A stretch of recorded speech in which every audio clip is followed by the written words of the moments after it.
Let me tell you about one of the craziest experiences I had with a roommate during my first time living away from home. I was fresh out of high school, working a minimum wage job, and finally managed to get my own place with two other people I thought were my friends. Look, I knew living with others would have its challenges, but I wasn't prepared for what was about to unfold. At the time, I was also dealing with some legal troubles. I had to complete a bunch of community service hours at this animal rescue ranch. I spent my days cleaning up after all sorts of animals, from peacocks to potbelly pigs. But the absolute worst were the llamas. Those creatures were demons in disguise. They would spit at you, chase you around, and make these ungodly, screaming noises. And here's something most people don't know. Llamas have this weird habit of all pooping in the same spot. It's like their sacred toilet ground or something, and they get really territorial about it. But my real problem was back at the apartment. One of my roommates, let's call him the food thief, had this infuriating habit of eating everyone else's food. He didn't care what it was or who it belonged to. My biggest grievance? My Reese's Puff cereal. I love that stuff and he kept demolishing entire boxes of it. I tried talking to him multiple times about eating my cereal. He would always act apologetic and claim he didn't know it was mine, promising to replace it. Of course, he never did. This cycle repeated itself with every box he ate. One day, while I was shoveling the llama poop pile at the ranch, I had this moment of brilliant clarity. The llama droppings were these small, light pellets that came in different shades of brown, from light peanut butter color to dark chocolate. They looked exactly like Reese's Puffs cereal. The plan formed instantly. I bought a new box of Reese's Puffs on my way home, carefully emptied the cereal into a container for myself, and filled the bag with llama pellets. I even used a chip clip and rolled the bag exactly how I usually did, placing it in its usual spot on top of the fridge. That night, around 10 p.m., I heard Food Thief's familiar routine. He got up, smoked some weed, as usual, and started his nightly food raid. I sat in my bedroom, listening intently. The kitchen floor creaked under his feet. The cereal bag rustled. The fridge opened for milk. A drawer opened for a spoon. Then he walked to the couch and sat down. I waited for the screaming, the gagging, the realization that he was eating llama poop. Instead, I heard crunching, then more crunching. Then he turned on the TV and kept eating. He was so high that he couldn't tell the difference between cereal and llama droppings. This went on for days. He kept eating the cereal without ever realizing what it was. I was both impressed and disturbed by his complete lack of awareness. Our lease ended up getting terminated about a month later due to various issues with our third roommate. On our last day in the apartment, while we were all moving out, I finally confronted him about the Reese's Puffs he'd been eating the previous month. When I revealed they were actually llama droppings from the ranch, he just stood there in shock. After a moment of stunned silence, he bolted to the bathroom and started throwing up violently. Our other roommate found the whole situation hilarious and couldn't stop laughing. Meanwhile, the food thief emerged from the bathroom, furious and disgusted, demanding to know what was wrong with me. I simply reminded him that he had ignored my multiple requests to stop eating my food. He didn't say another word to me for the rest of the move-out process. He moved back in with his parents and now has a weird aversion to any kind of breakfast cereal. Can't imagine why. I come from a long line of business owners, and this story has been passed down through generations in my family. It all started with my great-great-grandfather, who built his life from nothing after gaining his freedom in the years before the Civil War. He fought in the war alongside a wealthy man who went against his family's wishes to fight for what he believed was right. They formed an unlikely but strong friendship during their service, watching each other's backs through countless battles. My great-great-grandfather even helped carry his friend to safety when he lost his leg in combat. After the war, with his savings and determination, my great-great-grandfather opened a small shop in Boston. He met my great-great-grandmother during the war, and together they turned that shop into something special. We sold everything from basic groceries to tools for workers, and our reputation for fair prices and honest business grew quickly. The neighborhood loved us, and we became a cornerstone of the community. For 10 years, we built our life there, had 3 beautiful children, made countless friends, and thought we'd found our place in the world. Then he showed up. I'll never forget the day that entitled businessman walked into our shop. He'd been a plantation owner before the war, fought for the wrong side, and only switched allegiances when he saw which way the wind was blowing. He'd lost his slaves but managed to keep his wealth by betraying his former allies. The first time he came in, he was all smiles and business talk. He told me he'd been buying up promising shops in the area and that ours had caught his attention. He wanted to discuss what he called a fair price. But then he saw who owned the store. His entire demeanor changed in an instant. His smile disappeared as he suggested that perhaps I should consider something more suitable for my kind, like farm work. He offered to take the establishment off my hands for what he called a reasonable sum. When I told him my shop wasn't for sale, he tried to convince me to be sensible, claiming people like me weren't meant for this kind of work. He offered $5,000 for it. The offer was less than half what the shop was worth. When I left him out, things got ugly. Windows started getting broken. Deliveries went missing. Thugs would come in and harass customers.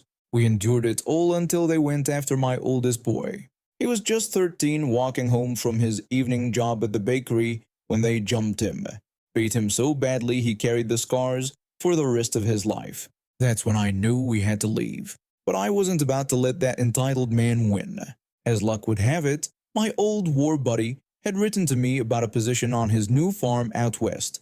Good pay, a house for my family, and most importantly, respect. The timing couldn't have been better. I went to the businessman's office and told him I'd reconsidered his offer. I explained that the harassment and violence had won, and I would sell. He smugly replied that since I was finally seeing reason, his offer was now only $4,000. Take it or leave it. I countered with $7,500, pointing out that it was 75% of the actual value, and he knew it was a steal.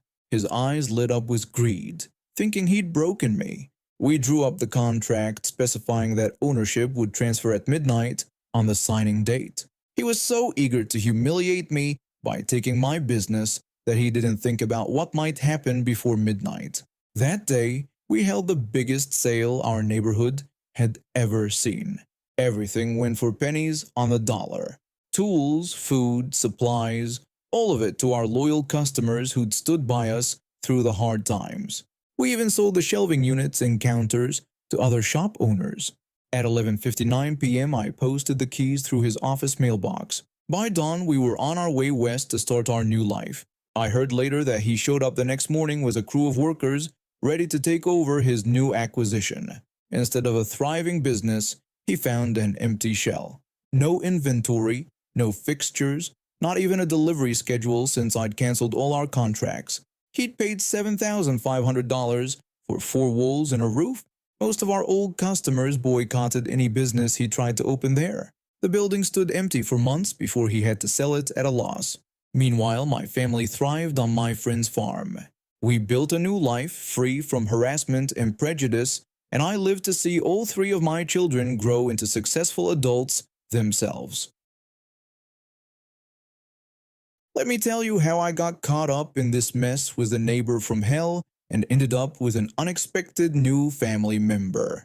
I just landed my dream job as a software developer, and after years of living with roommates, I was finally able to afford renting a house on my own. The place was perfect, quiet neighborhood, decent size, and best of all, pet-friendly. I'd adopted my cat from a shelter 2 years prior, a tailless goofball I called Goblin because of his chaotic energy. He was strictly an indoor cat, and we were perfectly happy that way. Everything was great until I actually moved in. My parents, being the sweethearts they are, drove 3 hours to help me with the move. We had a U-Haul parked in front of my new house, technically blocking a dead-end sidewalk, but it wasn't like we were planning to camp there forever. That's when I first met my neighbor. She came storming out of her house, yelling and demanding to know what we thought we were doing. My mom, sweet as always, turned around with her warm smile and explained that we were just moving me in and would be done in a couple of hours. But Karen wasn't having any of it. She started screaming about how we were ruining the community and that this was a residential area, not a parking lot. My dad tried to calm things down by assuring her we'd be as quick as possible, but she just kept going. She ranted for nearly 30 minutes, longer than we'd even been parked there. Eventually, my parents, being the conflict-avoidant people they are, moved the truck way down the street, making our move significantly more difficult. I soon discovered this wasn't even the worst thing about her. She had this beautiful tabby cat that she treated like a mere pest control device. The poor thing was obviously underfed, and she'd let her grandkids terrorize him on weekends under the guise of playing. The only silver lining was that the cat would come to my porch for food and attention, which I happily provided. Then came the flea incident. My goblin managed to slip outside one day when I was bringing in groceries. I found him after a few hours of panic, but the next morning I discovered an unwelcome visitor, a flea. If my indoor cat had fleas, I was certain her outdoor cat was infested too. Despite our history, I decided to be neighborly and warn her. When I knocked on her door, she opened it with a nasty scowl. I tried to nicely explain about my cat getting fleas and warned her that her cat might have them too. But instead of being grateful for the warning, she immediately started yelling at me. She called me irresponsible for letting my cat get fleas and bragged about how spotless her house was compared to my supposedly filthy one. She insisted her cat couldn't possibly have fleas. I pointed out that she'd never even been in my house and that's not how fleas work, but she just kept yelling as I walked away.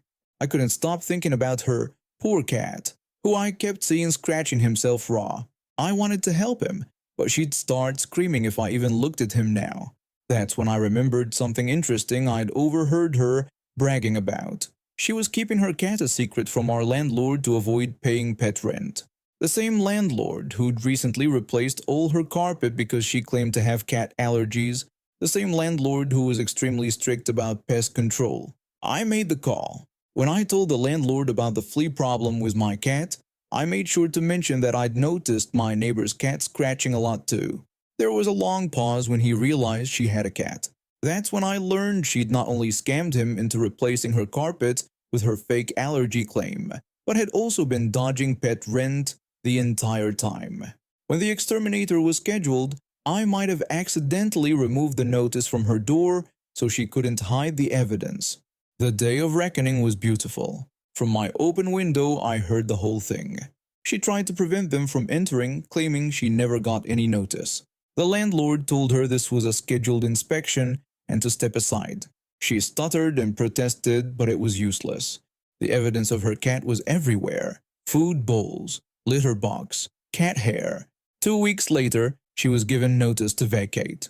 In her spite, she left her cat behind, probably thinking she was punishing me since she'd seen me feeding him. Little did she know that was the best gift she could have given me. The tabby, now flea-free and properly fed, became the perfect brother for Goblin. My house may not be spotless by Karen standards, but it's filled with love, purrs, and 2 very happy cats. 6 years ago, my life was at its lowest point financially. After my mother got sick and needed constant care, I had to drop out of college to help support the family. The only job I could find was working at a warehouse, packing boxes for minimum wage. The work was mind-numbing, but at least it was full-time and had health insurance. Between helping with mom's medical bills and keeping a roof over our heads, I barely had enough left for basic necessities. I usually skipped lunch to save money. A pack of cigarettes lasted me a week since I rationed them carefully, taking just 1 smoke break per shift to maintain my sanity. The warehouse was in an industrial area with several small restaurants nearby, and the smell of food would torture me during my breaks as I watched others walk by with their takeout bags. That day started like any other. I was taking my smoke break in the designated area behind the building when something caught my eye, a rewards card lying on the ground.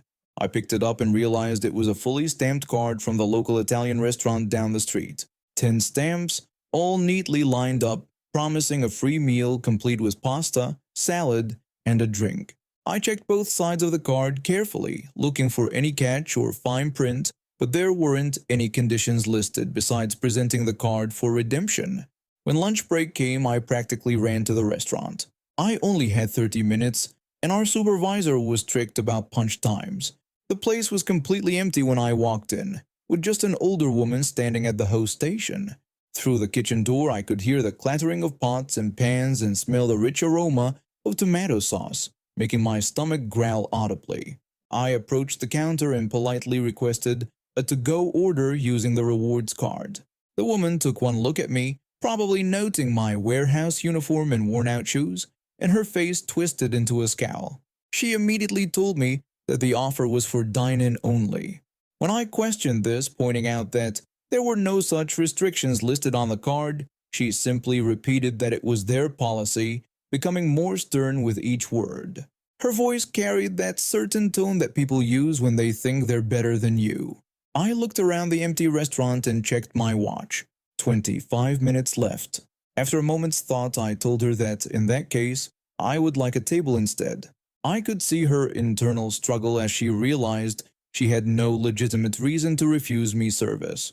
Her expression soured even more, but she grabbed a menu and led me to a table, practically throwing it down in front of me. I ordered exactly what the card offered: spaghetti with marinara sauce, house salad, and a soft drink. Each time she brought something to the table, she wore this artificial smile that didn't reach her eyes. The other staff members watched our interaction from a distance, some looking sympathetic, others simply staying out of it. After delivering everything, she asked in a falsely sweet tone if everything was to my satisfaction and if I needed anything else. When I requested some to-go boxes, her fake smile vanished instantly. She turned on her heel without a word and disappeared into the kitchen, muttering something under her breath. A few moments later, a younger server brought out the boxes, offering an apologetic smile. I packed everything carefully but quickly, making sure not to spill anything. The pasta went into one container, the remaining salad into another, and I even poured my drink into a to-go cup. I could feel the woman glaring at me from across the restaurant as I gathered my things. Other customers had started to arrive for lunch, watching the scene unfold with curious expressions.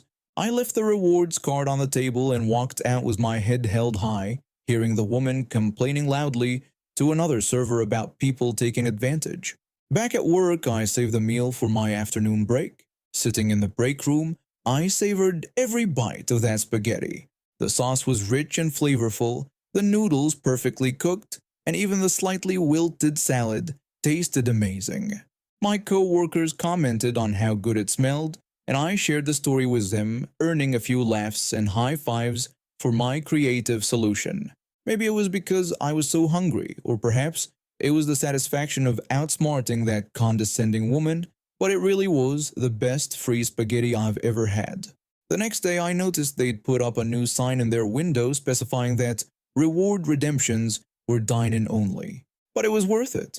For one brief moment, I managed to beat a system that always seemed stacked against me, and I did it by following their own rules to the letter. Sometimes I still drive past that restaurant and smile, remembering the look on that woman's face when I asked for the to-go boxes. It might have been just a small victory, but when you're down and out, those small victories mean everything.